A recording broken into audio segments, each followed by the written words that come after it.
Hi there, my name is Nees-Doeppe, and today I'm going to be talking to you about the characteristics of situational couple violence. First, to better understand situational couple violence, we need to understand the two main types of domestic violence.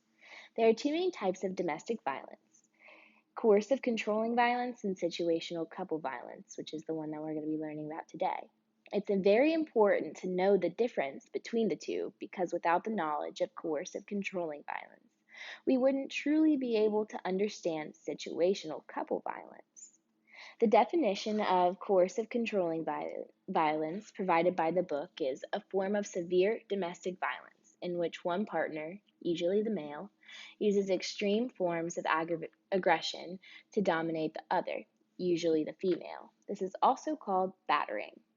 It's important to note that coercive controlling violence happens in patterns, and we see a more systemic and skilled approach to scare and control the victim.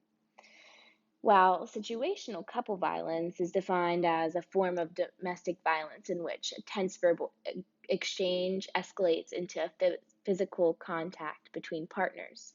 This is in the absence of any general intent by either partner to dominate or to control the other. Another important note is that situational couple violence is reactive, meaning it's used in certain disputes only if it reaches that point in an argument. Now that we know the difference between the two types of domestic violence, we can really dive into the characteristics of situational couple violence. We already know that situational couple violence is reactive, meaning it only occurs when an argument escalates too far. This is usually due to miscommunications between the couple, and it just goes to show that situational couple violence is a result of how well the couple communicates when tempers start to fly. Acts of situational couple violence vary from minor acts like shoving and grabbing to serious acts such as hitting and throwing objects. Minor acts are more common than more serious acts, but every couple varies. It varies from couple to couple. As to who is committing these acts, if both partners are engaging in acts of aggression, it's considered bilateral aggression. While if one partner commits an act of aggression, it's considered a unilateral aggression. Women are just as likely to engage in situational couple violence as men are. However, studies show that women in heterosexual relationships are more likely to actually initiate the violent acts, but men are more likely to injure their partner. Now that we've learned some of the characteristics, you might be asking, well, can this be resolved? Well, yes. As I said earlier, every couple varies, so it depends on the severity of the violence that is occurring. But if the violence isn't too severe, there is a chance that it could be resolved by couples therapy. Now that we know some characteristics of situational couple violence, let's take a look at some examples to deepen our knowledge and our understanding of it.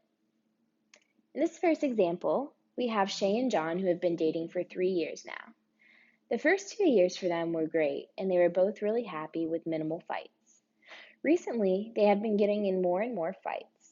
In one particular fight, John forcefully pushed Shay out of his way. He apologized for his behavior, and they continued to date. In this example, we see a minor act of situational couple violence. As we already know, John and Shay had a verbal disagreement that escalated into a physical altercation. This example also shows unilateral aggression, as John is the only one to act with violence. Since there has been no pattern of abuse, it is considered situational couple violence. In this next example, I have picked out a clip from a short film called Lockdown, and we will see that they are in a physical altercation but before there was a verbal disagreement, um, and it escalated, there is some language, so your discretion is advised. Jack, I couldn't. Couldn't what? Suck some guy off in an alley? Jack! Huh? Stop! Jack, I bet you're giving it to every guy in town except for me! Please stop. Shut up! Stop! I'll fucking kill you, bitch! All right. So, like in the first one, they did have that verbal disagreement and it turned into a physical altercation. This is an example of situational violence just because it got escalated. But this is an example of bilateral aggression since we see both partners engaging in those violent acts. And that is it. Thank you so much.